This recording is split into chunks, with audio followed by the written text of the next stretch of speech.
Hello everyone বন্ধুরা, সামনেই vote. আর এই সময় অনেক ভোটারের মনেই আতঙ্ক, যদি ভোটার তালিকায় নাম না থাকে। সম্প্রতি লজিক্যাল ডিসক্রিপেন্সিতে বিচারাধীনে অনেকের নাম বাতিল তালিকায় অন্তর্ভুক্ত হয়েছে।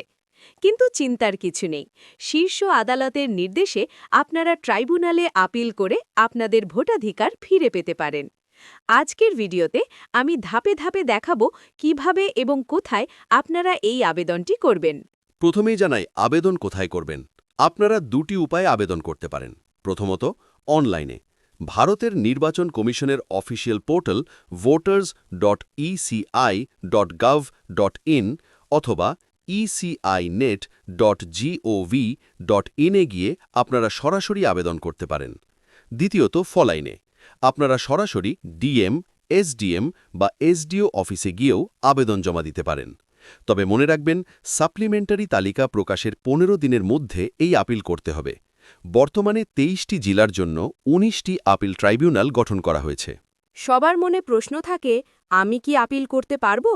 দেখুন, যেসব ব্যক্তির নাম জুডিশিয়াল অফিসারদের যাচাইয়ের পর যোগ্য বলে বিবেচিত হয়নি, শুধুমাত্র তারাই ট্রাইব্যুনালের দ্বারস্থ হতে পারবেন। অর্থাৎ যদি আপনার নাম বাতিল তালিকায় থাকে এবং আপনি নিজেকে যোগ্য মনে করেন, তবেই আপনি এই আপিলটি করতে পারবেন।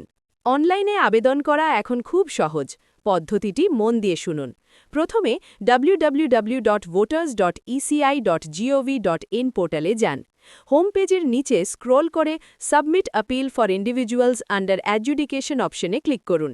ক্যাপচা কোড দিয়ে লগইন করার পর আপনার ভোটার কার্ড নম্বর দিয়ে সার্চ করুন। আপনার নাম ও তথ্য স্ক্রিনে এলে সেখানে নির্দিষ্ট ফর্মে আপনার সম্পূর্ণ ঠিকানা দিন। সবশেষে আপিলের কারণ সংক্ষেপে ব্যাখ্যা করুন। মনে রাখবেন, এখানে শব্দসীমা আছে, তাই খুব স্পষ্ট করে আপনার বক্তব্য লিখুন। আবেদন শেষে রেফারেন্স আইডি নম্বরটি অবশ্যই নোট করে বা প্রিন্ট করে রাখবেন। বর্তমানে ট্রাইব্যুনাল অফিসের জন্য জোকার এসপি মুখার্জি ইনস্টিটিউটকে বেছে নেওয়া হয়েছে। যদিও নির্বাচন কমিশন পরিকাঠামো তৈরির কাজ দ্রুত শুরু করবে বলেছে, তবে এখনও কোনো নির্দিষ্ট সময়সীমা জানানো হয়নি। তবে প্রক্রিয়াটি খুব শীঘ্রই পুরোদমে শুরু হতে চলেছে। আবেদন করার আগে 3টি বিশেষ কথা মাথায় রাখুন। আপাতত ট্রাইব্যুনালে সশরীরে উপস্থিত হওয়ার কোনো প্রয়োজন নেই। আপনার কোনো আইনজীবীর প্রয়োজন হবে না। আলাদা করে কোনো নতুন নথিপত্র বা কাগজেরও প্রয়োজন নেই। তবে সুপ্রিম কোর্ট জানিয়েছে, সত্যতা যাচাইয়ের প্রয়োজনে পরে নথি চাওয়া হতে পারে, তাই আপনার কাছে থাকা সঠিক নথিগুলো গুছিয়ে রাখুন। বন্ধুরা, আপনার ভোটাধিকার আপনার শক্তি। তাই নাম বাতিল হয়ে থাকলে দেরি না করে দ্রুত ব্যবস্থা নিন। ভিডিওটি ইনফরমেটিভ মনে হলে শেয়ার করুন, যাতে অন্যরাও উপকৃত হয়। দেখা হবে পরের ভিডিওতে। ধন্যবাদ।